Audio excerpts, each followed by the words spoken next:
Phone went, and Mike Jones come running in and he said, Paul, Malcolm Mclaren's on the phone, he wants to talk to you. I was like, fuck you, what? He wants to talk to you. And goes in the office, and it's Mclaren on the phone. He says, I want you to come to London and do some session vocals for me, and I'll pay you. Right, okay. So I jumped on a train and went down to Nomis Studios in Shepherd's Bush.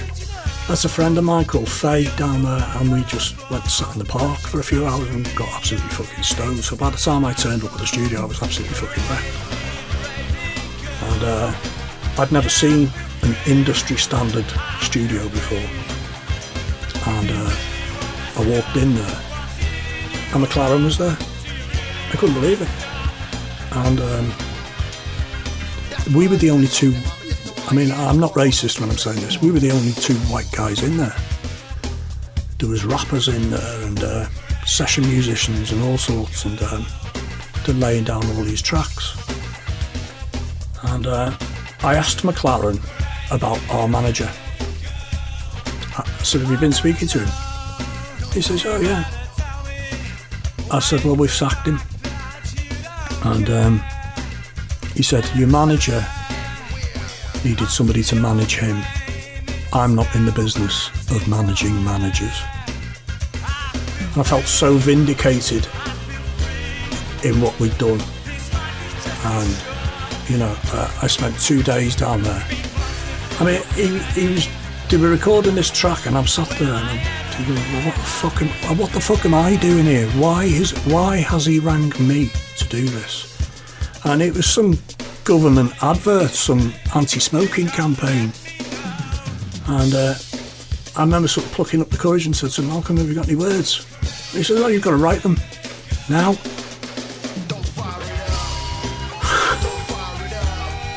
Didn't want to appear fucking stupid or anything.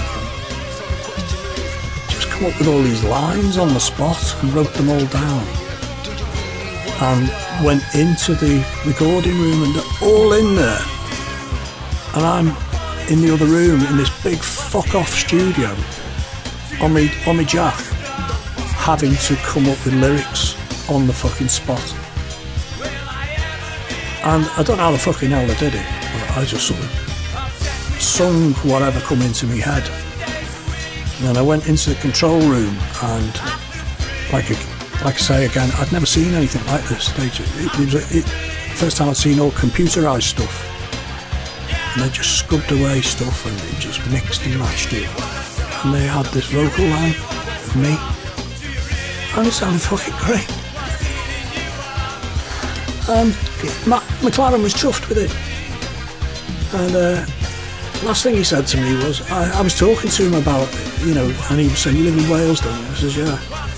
And he says, I only ever went there once, and that was for the Caerphilly gig with the Sex Pistols, where all the people were outside complaining because the Pistols were there. And he said, I'll come up and see you. And I thought, great.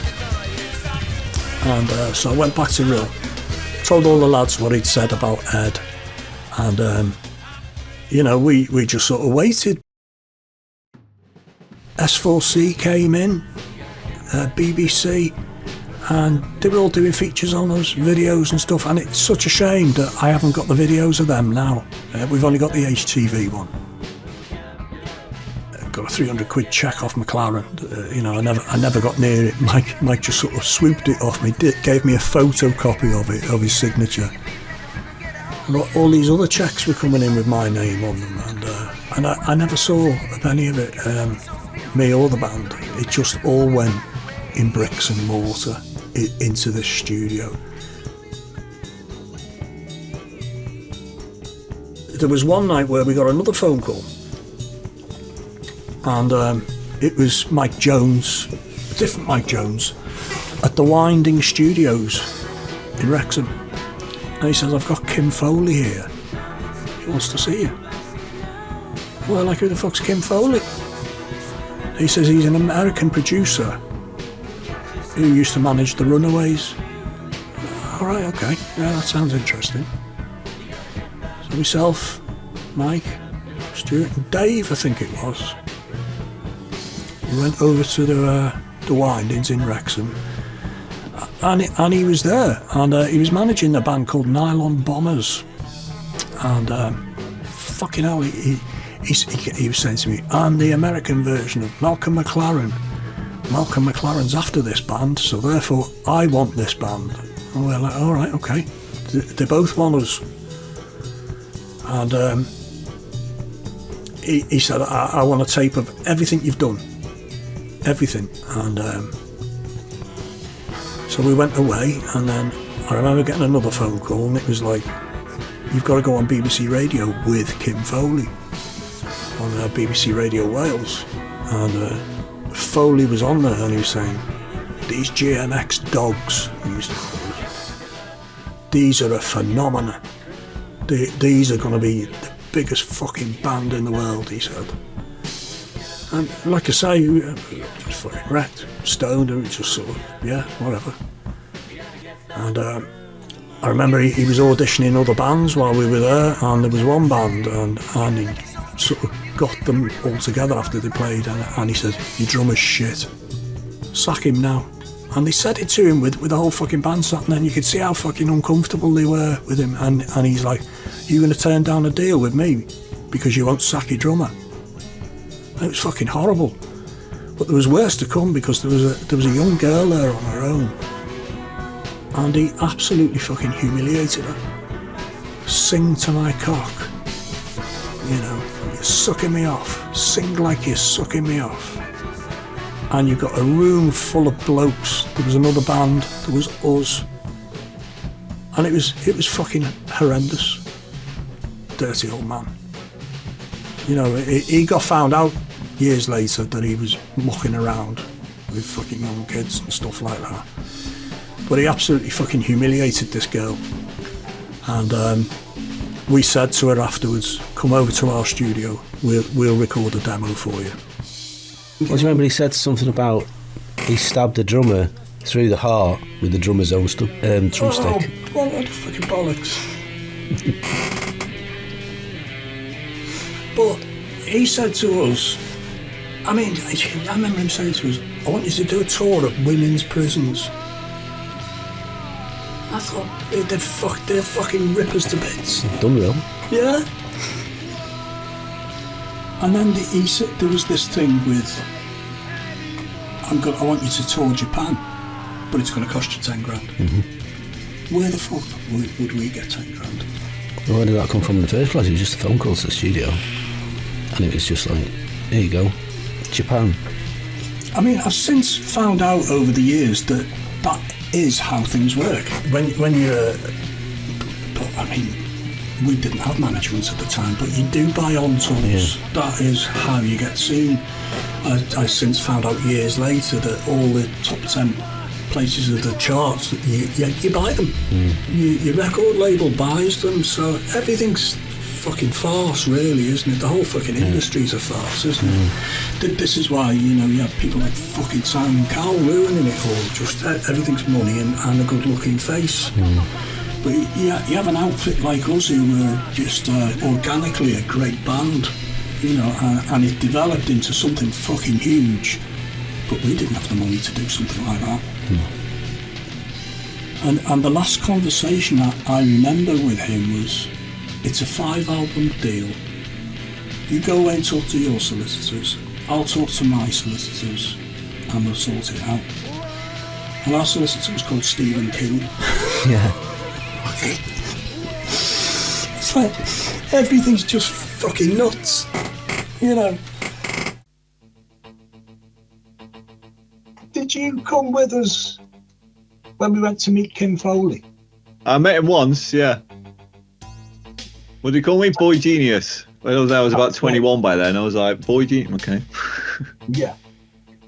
I remember him calling you Boy Genius, and he was like, how do you do this? And you were just like, well, just do it. Because when you know how to do something, you just do it, don't you? But yeah. He had a band in there called the Nylon Bombers. I remember that. Yeah.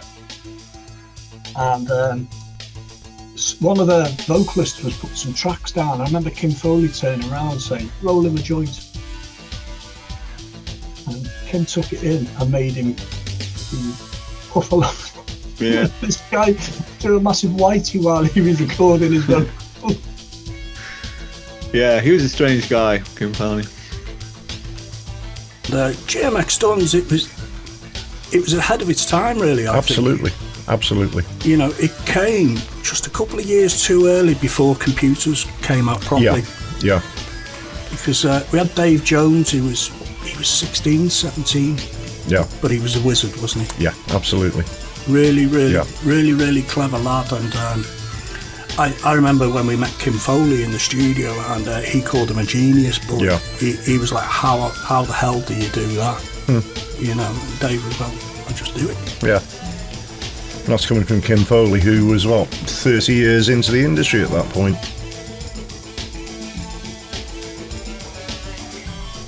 I needed to get back into being a band, and so I booked as a gig for the Bistro, a New Year's Eve gig at the Bistro, and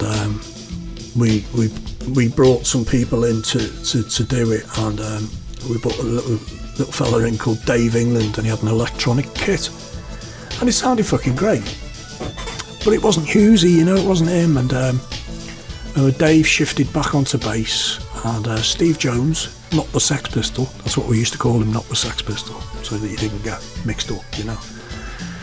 Steve's a lovely fella, really successful engineer now, great guitarist, and we did a gig at the Bistro, and trying out all these new tracks that we recorded, and but that, as it turned out, that would be the last gig that we would do, and we were recording what we called the Kim Foley sessions, and we had all these new tracks that we'd been working on, and you know, there was no way we could have stayed with that, because the stuff we were doing, we were going down a really dark path. It was sort of all sort of really dark synth stuff, and some of the demos we did for Kim Foley were fucking great, but like I say, we sent them off. We never heard a fucking word off him. So that was that, and like I say, there was stuff going on at the studio. Mike left, so Stuart took control of the studio and recalled it the Forge, which was fine, and made Ninja manager. But like I say, there was no place for me.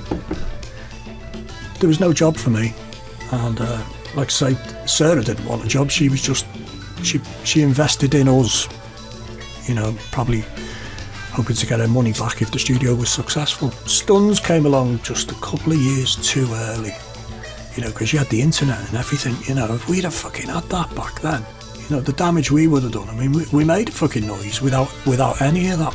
When we met Foley, we got a call off Mike Jones at the Windings. Yeah. And he said, "I've got this American producer here. He wants to meet you. He's asked for any sort of what local bands are around, and he's looking for the most developed band." Was how he said it at the time.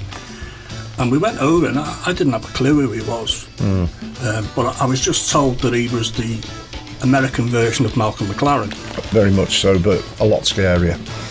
And of course, I'd already met McLaren by then, and Kim Foley, in his words, said, "McLaren's sniffing this. This is why I'm interested in this. This was the Stuns." And he was doing auditions at the Windings, and what a character he was. And the stories that eventually came out about him and the way he treated the Runaways, and Jackie Fox in particular. Yeah. You know, it put a whole new, you know, very dark and sinister, you know, shadow across him, basically, you know. I mean, the story's still coming out. Yeah. You know, funnily enough, I was reading a book recently on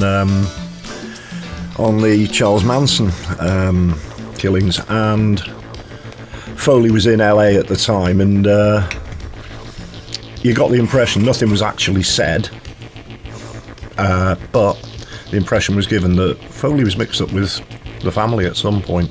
I think we possibly, although it was the end of the Stones, we possibly dodged a bullet there.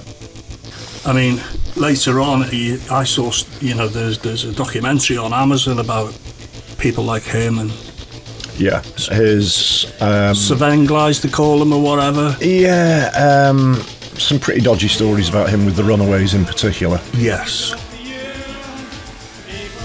I mean, fucking hell, you and I, we fucking had our moments, but in any band, there's conflict.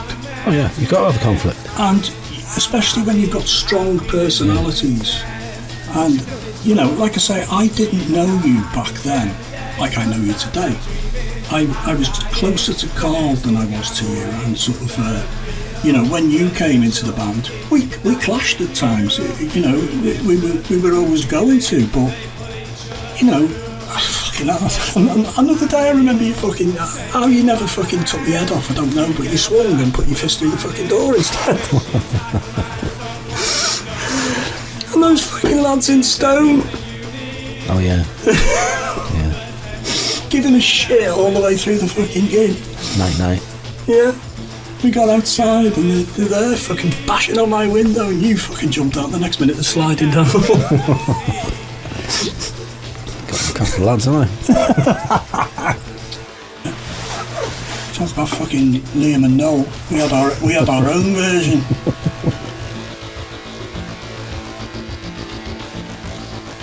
This is why I'm doing the film now, because there's a legacy to GMX Stones. The music was fantastic. We were a great band, and a lot of people still haven't heard us. Yeah. And it's all out there to be heard now. Yeah. And we're all older, we've got kids and stuff like that. I've been showing it all to Jessie, and that's complain about a few things and stuff like that.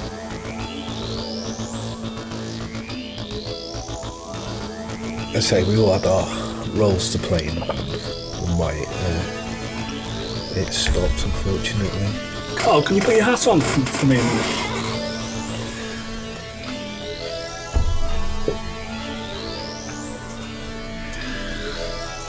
Cover the bald spot. The original GMX Stones hat.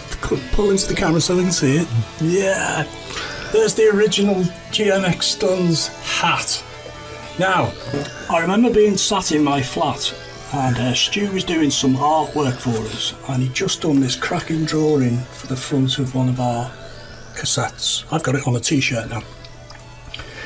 And you had all your dreads on. Stuart walked in this day and you'd shaved all your fucking hair off. Yeah. And he stood there and he went, "You prick." And it's like, I've always wanted to ask you, why cut your dreads off and then stitch them on your fucking hat? Well, that's quite a simple reason, actually. See that there? There's now worse than going bald. I was just like, that does not look good. So after growing them for so long, I thought, right, that's it, I'm going to stick them in the top hat. Everybody drifted off. I remember I did some recording, and I could see that there was nothing there for me, because I wasn't an engineer. I didn't know what all the fucking... I learned how to do it all years later. And I remember telling you to your face one day, I can't manage you, you're too fucking like me. And I'm unmanageable because I won't let anybody tell me what to do. That's gossip though. No. You're just, you're a fucking monk, aren't you? No one's perfect, are they? But yeah, we had our differences, but you stand up for yourself, and ultimately you end up with mutual respect, I think, But I still think you're an absolute cunt. I am. And thank you very much for saying so.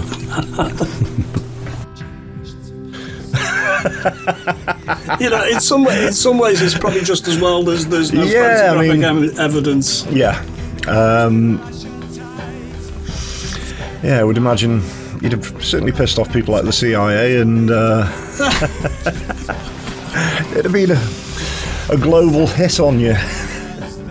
It crashed and burned for a lot of reasons. We'd just been offered a 5-album deal by Kim Foley, but there was too much in-house stuff going on, and I think probably if you'd moved to London, because we had it in a way, when you stay in Rill, it's not just the band on their own. There's all the outside influence of wives, girlfriends, hangers-on, whatever, and that everyone has got a conflicting view of how they think the band or the direction of travel should be, or the contract you're going to sign, and it causes massive conflict. But whereas we moved to London, all of a sudden it was just the band. Yeah, we were in uncharted territory completely, and everybody was looking to me for direction. And of course, we did that studio project, and that absolutely nailed us in Rill. It bogged us down.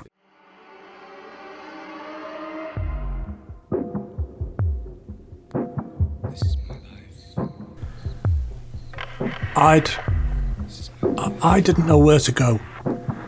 Everyone was looking to me for guidance. We'd sacked our manager. We'd heard nothing off Foley. We'd lost the 2 Steves. Where do we go from here? We were in uncharted territory, being told we were going to be the best band in the world, and that we were the best band in the world. I believed it, because I thought we were fucking good. I knew we were fucking good. I knew we were fucking special, you know what I mean? And like I say, nobody, apart from, like I say, The Prodigy, Nine Inch Nails, Ministry, Pop Will Eat Itself, we were in that category because they were all around at the same time. They all broke through at that time, and we were tipped to join them, to get signed, and signed to a major label. And we just waited for that. And of course it didn't happen, and we did this one gig, and it just wasn't the same. It just wasn't the same.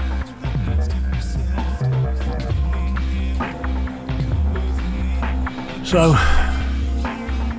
I was shattered. My head had gone. I didn't know what to do. I was getting grief off my parents. I was getting grief in my private life. I was getting grief in the band. I was getting grief from fucking everywhere. I tried to commit suicide.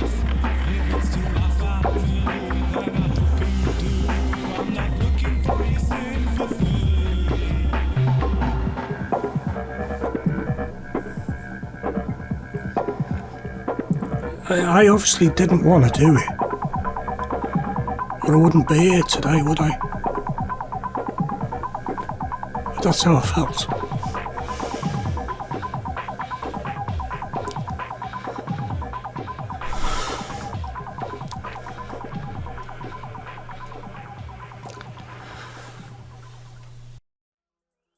Carl comes up to me and says, "I'm leaving the band." Fucking hell.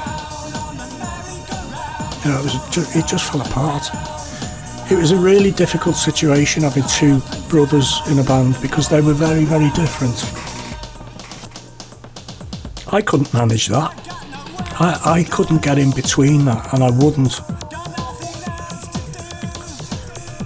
It was obvious those 2 couldn't get along in the band, and I just decided there and then I was going to break the band up, because I couldn't see any road to go forward. So I broke it up.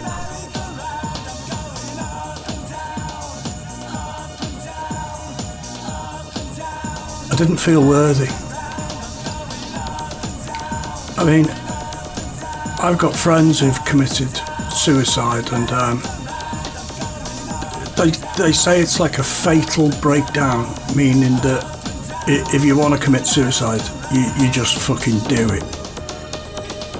I guess mine was a call for help, I threw a load of tablets down my neck and decided I was going to go to sleep, and then sort of, very luckily I guess, I jumped up, woke up, threw my fingers down my throat and brought everything back up. So I'm really, really lucky to be here. But I didn't feel worthy. I was getting so much crap. My parents wanted me to take a job because I wasn't making any money in the band. And they didn't believe in me anyway. It's just, you know, it goes back to the whole PSST thing, you know, you're crap, you're not getting anywhere. But we were getting somewhere.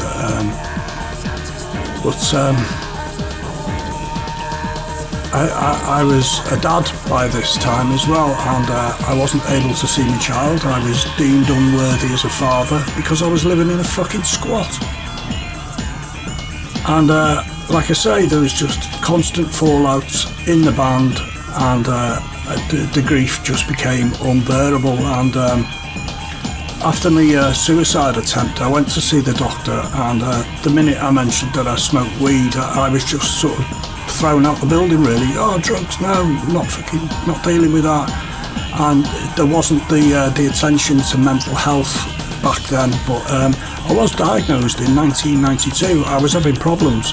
I was self-harming. I was punching fuck out of my own face. It wasn't very good, but I didn't feel worthy of living.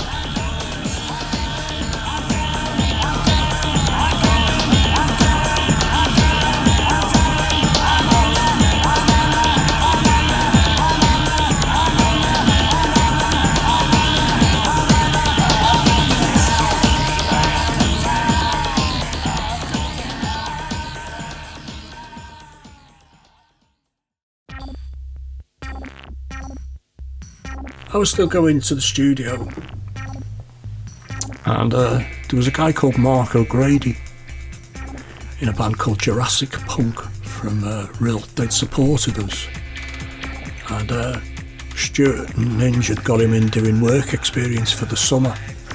Programmer, like Dave, really good programmer. Like I say, Dave was still programming, and you know, Stuns had done some stuff.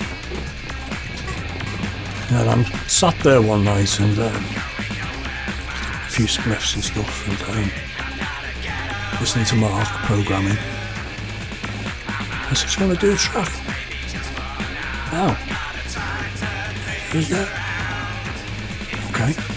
There's nobody else there, just me and him. Stu wasn't there, Ninja gone home, I guess. And we wrote this track, What Does It Matter? And the lyrics were all about, none of the lads clicked, or if they did, they didn't say anything, but it was all about me wanting to get away from them, get away from it all, get out of that fucking studio, get away from GMX Stuns, everything. And we wrote this great track, What Does It Matter? It gave me something else. I thought, I like this. And I said to him, "Trying to write an album." So myself and Mark started on this album, started writing all the songs. It sounded fucking great. And then I dropped another huge bollock again. I didn't know. Mark says to me, "I've got a mate of mine who can I bring him in and help with some drum patterns and stuff?" And I'm like, "Yeah, great, bring him down, bring him in."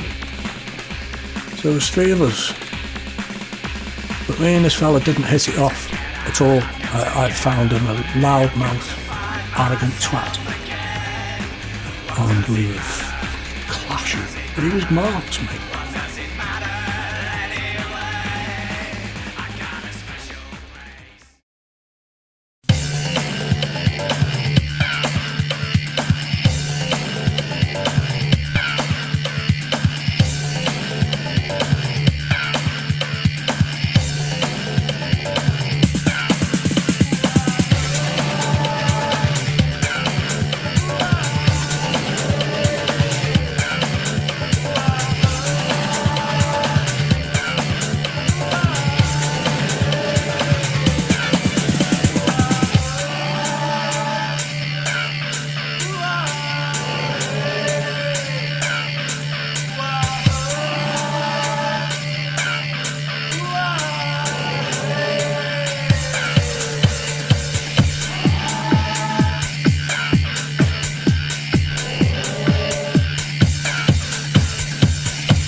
we managed to get the whole album done, and I sent it to Mike Peters. He fucking loved it, and said, I want to do a track with you and Mark.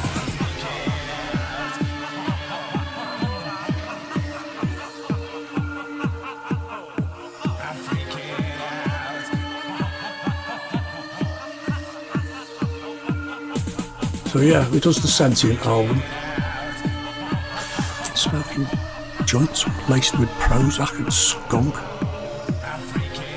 I was waking up some mornings when I did actually get to sleep. Couldn't even fucking remember what I'd recorded the night before. And we put it on and I was like, fucking hell, did we do that? Did we do that? And it did, it sounded really good, and we called the album Through This Black Hole, and we had this album. We sent it to Mike. He wanted to do some stuff with me.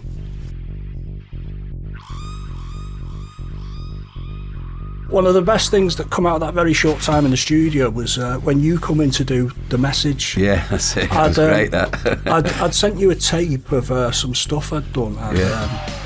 I think your label was at Castle at the time. Yeah. They asked us to do a track with you, and The Message was a great track. Oh, it's brilliant. It's kind of ahead of its time in a way.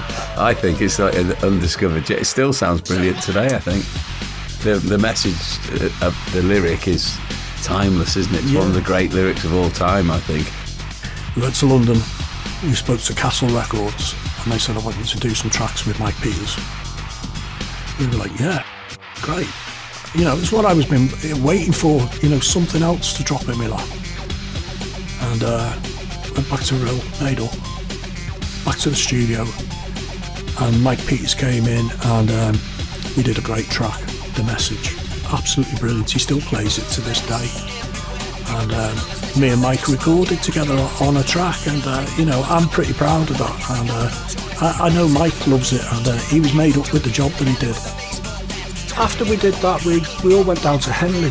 Yeah, that's it. To the Doghouse Studios. To the Doghouse, and that was brilliant. That was quite an innovative session, because it was just when that music technology was allowing the sort of strict code of computer-based music technology. We'd had it with the Stones, with guitars. It was allowing. There was a crossover where it could interface with live bands, and we were recording in the studio with a click track going on, and then you were doing other things with Mark O'Grady on the other side. And it's almost remixing stuff as we went along. And then we said, all right, we'll have that bit from your side, the studio in here. In the middle. I always wondered how you'd marry it up, you know, but you did, and we achieved that in the studio as well. And doing it live, we had to play to that. You had to have a click as well, and you've got to be so disciplined. Yeah, that's it. Yeah, you know, it's really, really hard to achieve.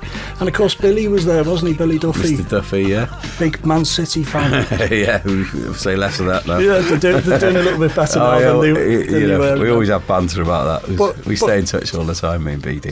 That was a great experience for me. There was an incident one night while we were there where I clashed with Mike's manager, and I'd had a few words with him previously. I just found him a right snotty. You know, I don't like people talking down to me. And we'd said to Billy Duffy while we were there, can we do our own version of Sanctuary? He's like, yeah, of course you can, lads. And then cheekily we said, will you play the guitar on it? And he was like, yeah, all right. So he hires all this gear in, and Mark programs this really soft version of Sanctuary. And what I was trying to achieve, I wanted to do a very left field version of it. And we were in the recording room, and I was trying to put these vocals down. And I remember Mike coming in, and he's like, Paul, I thought you'd be jumping up, down and going for it and this, that and the other, but he didn't get what I was trying to do. We were trying to do a very laid back left field style version. And then the next morning his manager comes in and says to me, you're not recording on his time and blah blah blah. And that was it for me. Got a train home. Left before the end of the session. Mike had lent me his Jeep. His Jeep's parked outside my house. Drive it down to Henley, will you? Yeah, great. And night before I went, I got a phone call saying that I got somebody pregnant. And again, I'm not going to go into it and talk about all of that, but it flattened me. And I went down to London. Loved being there. Great meeting Billy Duffy and chatting with him, playing football with him.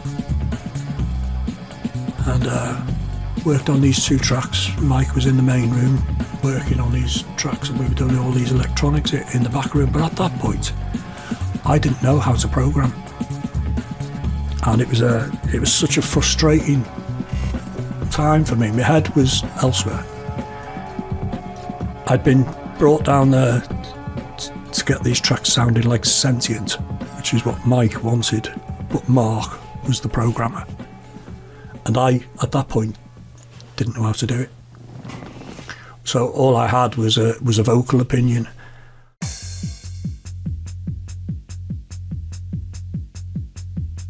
On a personal level, I'd had a phone call the night before with some news, and I wasn't in the best frame of mind at all when we went down there. Yeah. And I had to leave the session. I came back to Wales, and my life went down the hole. Yeah, right. Okay. For a good few years, drug abuse.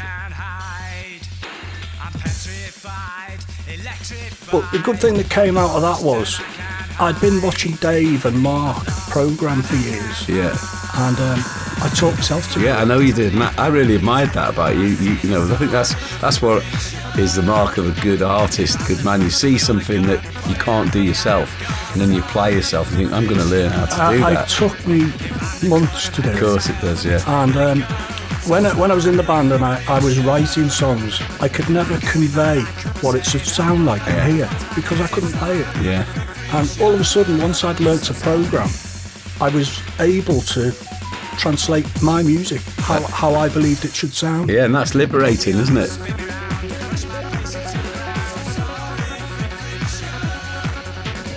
I came home to Will. I had nothing. I had this album on tape, but I had no access to the tracks. Just sent me over the edge. I had absolutely nothing. Stuns had gone. Studio had gone.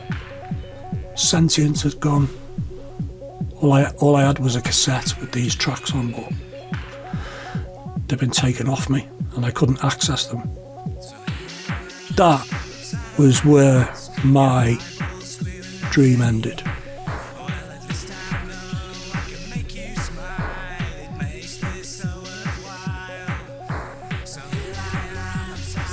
It would be a long time before I came back to making music again.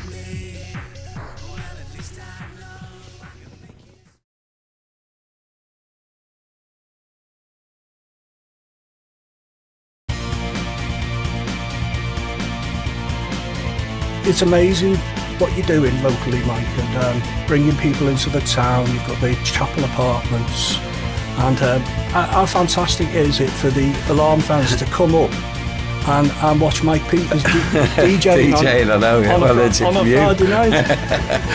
But look, it goes back to the roots of the band. That, you know, we started a gallery, we did all that. You know, we've had various. You know, we've always got the gathering.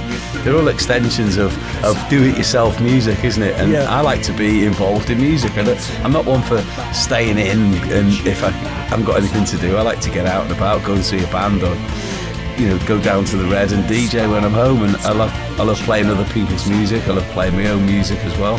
So I think you learn things from being involved and not thinking. I learned when probably around about the time we met, or just before, when in 1987 we had a few challenges in the Alarm, and I thought, hang on a minute, we've been around for a number of years now. We've had some hit records and all that stuff, but we've become a sort of band in a position where we were defining ourselves by what we didn't do rather than what we did. Yeah. So we're the Alarm, we don't play that kind of gig.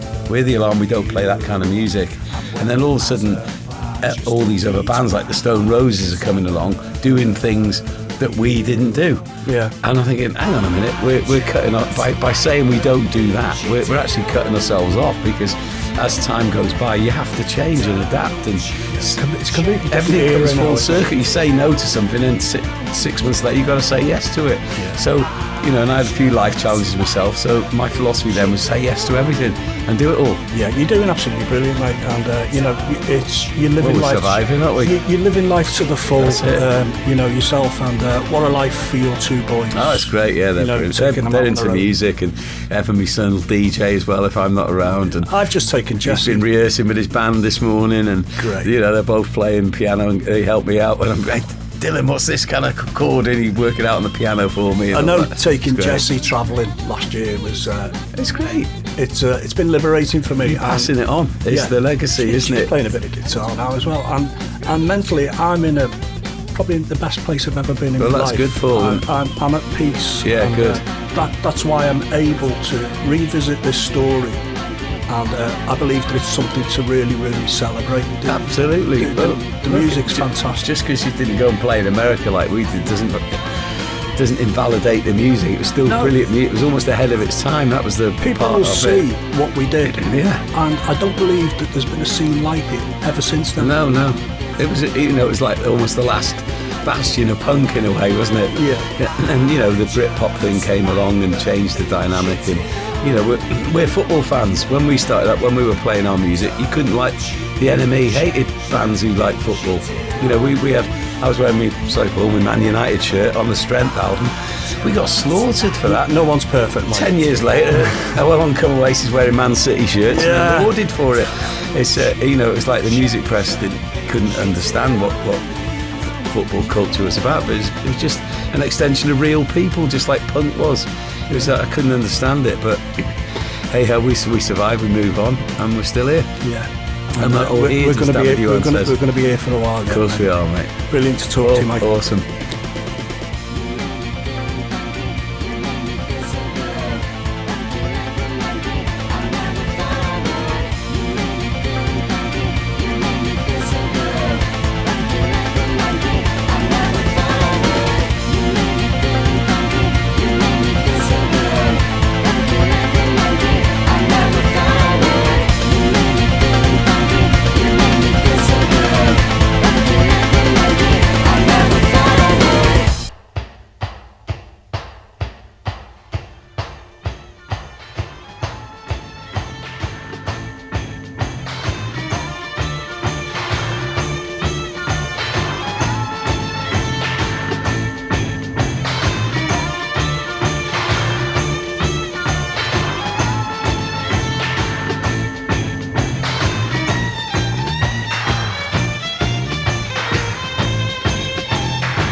What is the mental void? It's a feeling of emptiness. You don't have a sense of purpose, and you perceive a lack of meaning in your life. You're not happy, but you're not particularly sad either. So I were to ask you how you feel, you might say, I don't know. People who don't have it don't understand. People who do feel it, they know. In many ways, emptiness or numbness is worse than pain. Many people say that they would prefer to feel anything as opposed to nothing. Emptiness seems like nothing to most people, and nothing is nothing, neither bad nor good. There's nothing left, it's gone. There's nothing left, it's gone. There's nothing left, it's gone. There's nothing left, it's gone. There's nothing left, it's gone. There's nothing left, it's gone. There's nothing left, it's gone. There's nothing left, it's gone. It's gone, it's gone, it's gone, it's gone, it's gone, it's gone, it's gone, it's gone, it's gone, it's gone, it's gone, it's gone, it's gone, it's gone, everything's gone.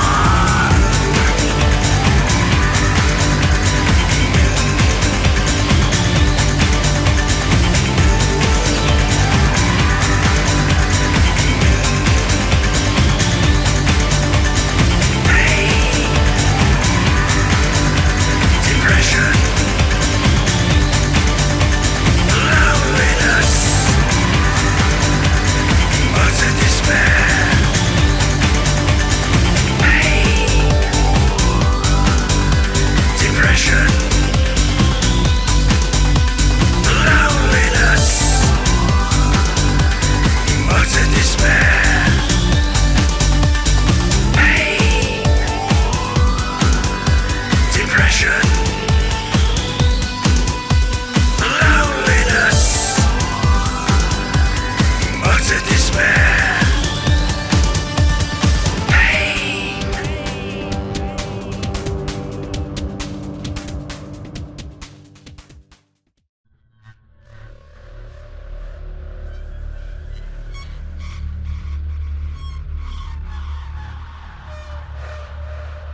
Right at the beginning of this film, I said that I didn't understand how and why it all imploded the way it did.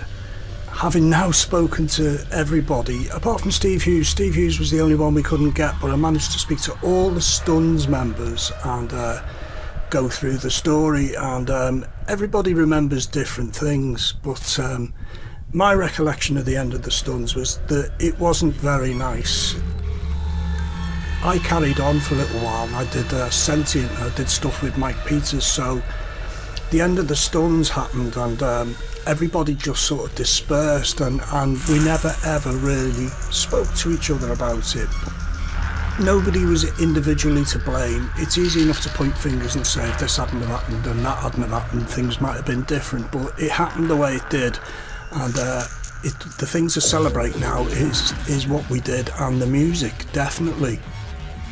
We were just a stunning band, we really, really were, and we were making big waves, and when we signed that contract, we lost control of our own destiny, our own thing, if you like, and we signed a bad deal, just inexperience. We were naive, and I remember the manager saying to me, Paul, money is fear, money is power, money is respect. And I said to him at the time, well, I'm skint, so therefore you don't fucking respect me, do you?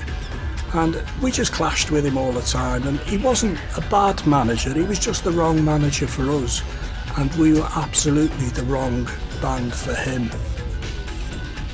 The story feels watered down, if I'm honest, compared to the PSST story. That was full of antics and all the mad publicity stunts we pulled. The Stuns was completely different. We were a serious band, and we worked our way through the industry, and it's a completely different story. Some of the lads didn't want to talk about certain things, and that's their prerogative. I've gone warts and all and telling my own story because I've got nothing to be ashamed of, and I've got nothing to hide. I'm prepared to talk about how it was for me. I mean, we had all this stuff with the Ouija board. how the name came off a Ouija board, and we had some pretty shall I say dark people around us at the time who were fueling devil stories and all stuff like that. There was drugs involved as well. I mean, in PSST, none of us ever touched any drugs whatsoever. People couldn't believe it, but we were just high on what we were doing, and we had a beer. But in the Stuns, we liked a bit of weed. But again, I'm not speaking for anybody else. I smoked a lot of weed. I took a lot of speed, and but I was never a smackhead. I've never been a smackhead in my life. I was having mental health problems. I didn't realise at the time that was what was happening to me. I was having nightmares. I could see black shapes running round the bottom of my bed. I saw myself levitating 6 foot in the air over my own body, and I know how crazy it sounds, but at the time it was so real and so frightening.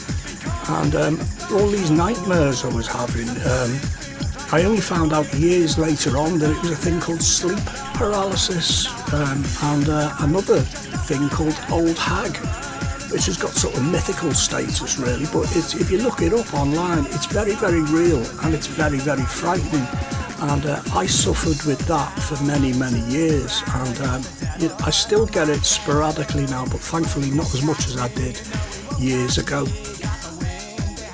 The last Stuns gig with the two Steves was at the Roadhouse in Manchester. Great gig, but both Steves left after that gig, and it was just a blow we never ever recovered from, because we went straight into that studio project, and by the time we decided to get back to being in a band again, it just wasn't the same. And we did one gig at the Bistro to finish with Big Steve Jones came in and played on guitar, and Diddy Dave England did a gig with us on drums.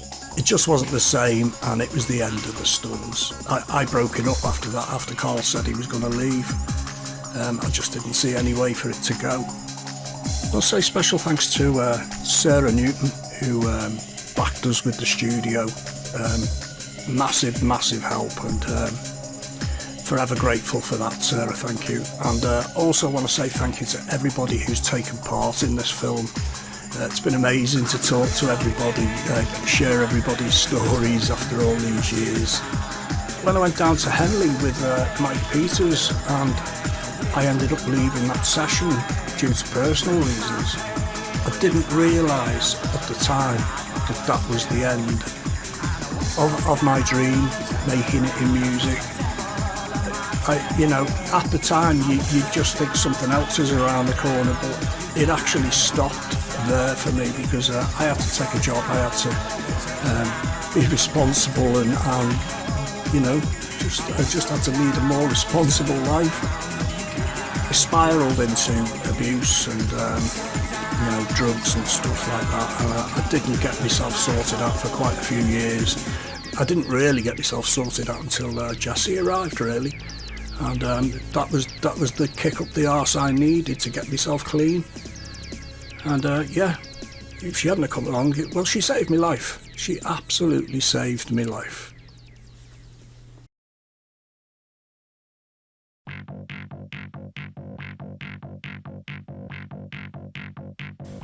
You sat there with Grandad's guitar. It links 3 generations of us. Yeah.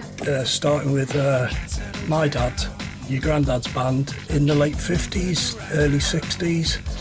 And the original guitar he had, he swapped it for a record player when he met my mum, and he said he always regretted that. But you're holding the last guitar he ever owned, and I've just given it to you. And I remember when I gave it to you, it was in a lovely case, and you found something in the case itself. Yeah, we were rummaging around in the living room, sorting through some things. I found my guitar, the one that I used to take to school and stuff, and I didn't have a proper case for it. And I saw Grandad's case, and I thought, oh, that would be a nice gesture to put my guitar in his case. And we were rummaging around, and we found, at least it works. Yeah. found these. Yeah, his Dickie Bows. He was always such a sharp dresser. I mean, he wore a shirt and tie right up until the day he died. Yeah. And he used to take the mickey out of me whenever I used to wear my punk gear. He used to say, bloody state of you. And then I'd say to him, well, the state of you in all your cowboy gear. You try hard enough, these could be punk gear. Yeah, you never know. He started a trend. Yeah, but this guitar links the three generations. You are the next generation, Jess. You know, and you know, certainly what I've noticed over the years, you are very, very creative in your own way. Art and creativity and music, they all come in different forms, don't they? Yeah, I've always just defined art as just the three letters. You know, I've always been, you know, I've got hundreds of like scrap pieces of paper around the house where I used to just draw as a kid and stuff like that. But I've always grown up with this knowledge that there's music in the family. Yeah. It's that sort of constant in my life that's always been there. Yeah, you've grown up with it. I mean, you've grown up with music and artistry, basically. But it's such a... For me, when it comes to art, the best part about it is watching this creation form in front of my eyes, and I'm the one who's doing it. Yeah. And it's, you know, it's such a satisfying thing for me. Because it's like getting a form of achievement at the end, and I'm sure people who make music probably feel the same, you know, hearing it all start to come together. I still believe that at some point you will make music. You've got a beautiful voice. I remember you when you were in school and you're winning a gold medal once for singing. We were talking 10 years ago. It might have, you know, my voice has matured since then. Yeah, I mean, it's in there, Jess, and who knows what you're going to go on to do in your life. I mean, you've had a tough couple of years, but recently, I mean, we've had the autism diagnosis, which is a big thing, and it answered so many questions. Yeah. But you know, in the last couple of years, you began to forge your own identity. I mean, the autism diagnosis, it's only been with me, well, at the time of recording this, less than a year, about 9-10 months, but the idea and what it does, like how it makes you behave, has been there my whole life. And I talked to my friend, and you know, call me cheesy here, but me and my friend discussed calling it the walking error theory, where we always felt so out of place that everyone else in society was like this working piece of equipment, and then you're the little anomaly that doesn't quite fit into it. Yeah. And I've just sort of been like that, and I think when I hit about 15 or 16, I just sort of took it as, well, this is who I am, I guess. I just don't fit in anywhere. But I'm just always going to be weird. And then... You're a Hammond, we're all different. Yeah, but you know, or like, you know, I mean, I'm not going to sit here and call myself like Einstein or something, but the high intelligence, you know, stuff like that. I've always had a weirdly good memory. You know, just... little things. Like, I've always found pleasure in like weird little puzzles that nobody else likes. Yeah, like I've always liked things that everyone else hates. You did a Rubik's Cube when you were still I was really 8. young. I taught myself how to solve the Rubik's Cube when I was 8. And you know, again, I told my friend about this and he was like, oh yeah, that's definitely a sign. I don't know how you didn't pick up on that. And we were like, well... Yeah, I mean, when we were doing the interviews for the autism and stuff like that, what became very apparent is that it's always been there. It was like an oh wow moment, and we don't see it as a negative thing. It's a superpower. Yeah. You are super highly intelligent and creative. It's not something that I define my personality over, but it does define parts of my personality. You know, me being all introverted and, you know, things like that. Yeah, you know, that stuff is difficult. You know, there's the good sides to it, and then there's, you know, the really shit sides. You know, I can't be out of the house for more than a few days, or you know, whatever. But yeah, and the anxiety is an issue as well, isn't it? Yeah, you know, it's very debilitating a lot of the time, because you know I can't help feeling the way I do, but I look completely fine. Yeah. But you know, it's like that with a lot of hidden disabilities. People look at me and say he looks great, but you know, I'm riddled with stuff. You know, I could have been diagnosed a long time ago, but you know, there was a huge obstacle in the way that was sort of telling me there's nothing wrong with you. So it's, you know, the behaviours were being challenged constantly, and during, I think it was around 2021, during the summer, it was really being hit so hard that I was like, something's wrong here. And I didn't think about it again until things started to change. And when we hit 2022, I was talking to my youth worker and she said, have you ever thought about that? And I was like, no. And then the one thing that I think brought it up was, she said, how are you with like textures of food? And I was just sat there going, oh my god.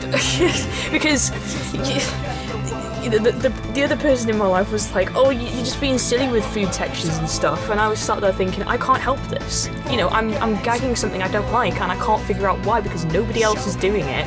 And then I saw that, oh, people with autism have like problems with food texture, and I was just like, oh. Yeah. I mean, we removed that negative influence from our life, and we subsequently found out that she'd be very, very cruel to you. But you, as a person, have grown in the last 2 years, especially since we went to Australia. Yeah, I mean, that person, it was hard to try and forge an identity while they were there. It looked like I was being modelled into something I really didn't want to be, and I was trying. She was trying to make me like an idealised version of what she wanted me to turn out like, and I kept saying that that wasn't what I wanted, and I wasn't given any space to try and figure it out. And most kids during their teenage years sort of start figuring things out, and I just had no space to do that. And when she was removed, like, I couldn't recognise anything about myself at that point. And I was, all my friends had like, little quirks about them, and I was just, what am I supposed to be? I mean, you're still struggling today to enjoy your freedom that you've got. Yeah. You're a young adult now, and you are free to express yourself and do anything you want to do. Yeah. I mean, I lack a mother figure as well, so I don't have much female influence. No. I've grown up under the influence of men, really. Yeah. So, which I'm not complaining about. I'm just saying, most girls have that. All your friends are boys, aren't they? And they're all Yeah. lovely. They all look after you, don't they? And of course, all my mad mates as well. Yeah. You've sort of grown up with those people around you, and you've seen the first two films now, so you're getting to see who your dad is and what I did for the last 30 years. Well, I mean, like I said at the beginning, it's always been, a story that's been there, but you never really spoke about it in depth. We had, pictures all over the walls and stuff, and, you had the odd little picture lying around, and you saying, oh yeah, that was me in a band, and I was like, what fucking band? You wouldn't tell me about it. And I only knew, I think I only knew Dean at the time. I knew Dean, and then I met Stuart. Yeah. And those were the only two I've really known over my life. Yeah. The others I've met during the last year when we've been filming. Yeah. And I was sat there thinking, wait, how many people are involved? Because all of a sudden loads of people started getting involved, and I thought, oh, this is like an enterprise. Yeah. So it's a massive 30-year story, and you are the next generation. Yeah. I mean, I'm still figuring a lot of that out. I mean, now that, the negative influence is gone, I've had time to really sort of start to reforge an identity. And like you said, Australia really did a lot of that for me, because I think it was because it was a whole new environment, and there was people there that were interested in me, and were asking me questions I couldn't answer at the time, what do you do for work, what do you do, what do you like doing? And I was sat there going, I don't know. And I spent those 3 weeks just sort of going, oh, this is nice. I've got all this freedom. Yeah. I started, getting a fashion sense and things like that. And I was sat there going, so this is what being a person is. First time you'd ever seen me on stage as well in Australia. Yeah. It was a bit mad, wasn't it? Yeah. But there's something, in this area, with, because I do things like radio, art, and music. Those the three things that are the most comfortable. Yeah. And I know going forward that's where I'm going to stay. Yeah. It's just, I know it's very vague at the moment, but your radio show Children of the Dark, I mean, again, you've forged an identity for yourself, and you're very, very good at it, Jess. Yeah, for me it's sort of, I've always grown up with, listening to music and finding that sort of safety in there. I wear headphones a lot just to, block out for a little The bit. outside noise, yeah. Yeah, and I do that with music a lot. And by doing the show, I can sort of now express that to other people, even if it's only like a few people. I don't care about like how many people listen to it. The point is that I'm getting my point across, and people are listening to it, and you know, there's no judgment there, and it's a safe place to be at the moment. You know, I can sort of start dipping my toe into different areas and see where the comfort is. You know, it's just going from there. It's going to be beautiful to watch your journey. And that brings me on to the legacy of this project that we've done. At the beginning of the year, I mean, the amount of times over the years I've been asked to make a film about my bands, but Yeah. it just seemed too big a project to do. There seemed too many issues. I had all these posters, videos, CDs, photos, all sorts, and I remember you saying to me at the beginning of the year, you really need to do it because it will give you some closure. Yeah, I mean, like I said before, it's been a constant, and you know, you sort of talk about the band and then you say, oh, but then it ended because you were saying I was in a band, and I thought, oh, so this is past tense. This isn't like something that's still going on, and like you were making music like just on your own with like, you know, tinkering around in that software you had, and a lot of the time I'd come in and watch you do it actually, but it was, you sort of just brush it off, and I thought, well, what's gone on here? And when we were talking about it, I said, well, the best way is to just get it all out in the open, and then just, you know, tie a little knot and say, this is what happened, but you know, we're all going to move on, because with all these conversations you've had with everyone you brought here, they're all really cool people. Yeah. And I thought, how did all these cool people, you know, get together, and then how did it end? How did, you know, what happened between everyone here? I didn't know how it ended myself until I'd interviewed everybody. But there's a massive legacy to it all, and you are now the keeper of the legacy. You inherit all the sort of physical stuff, Yeah. but you also are a person to carry everything forward. Yeah. You know, I will be here forever, but you will keep the legacy. Yeah. There's no pressure, is there, Jess? Oh no, the you know, the unfinished person who hasn't figured everything out in their life is now going to hold 2 generations of like projects, and I'm just like, well, what do I do now? You know, I've got all this history. But, you know, yeah, I mean, I'll get there, I'm sure, but It couldn't be in better hands. yeah.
Anyway, Peter, final question. I took Jessie down to prom the other day, and I was showing her where the bistro once stood, and I was telling her about my own days in there, and obviously I told her I got chucked out a couple of times. So, am I still barred?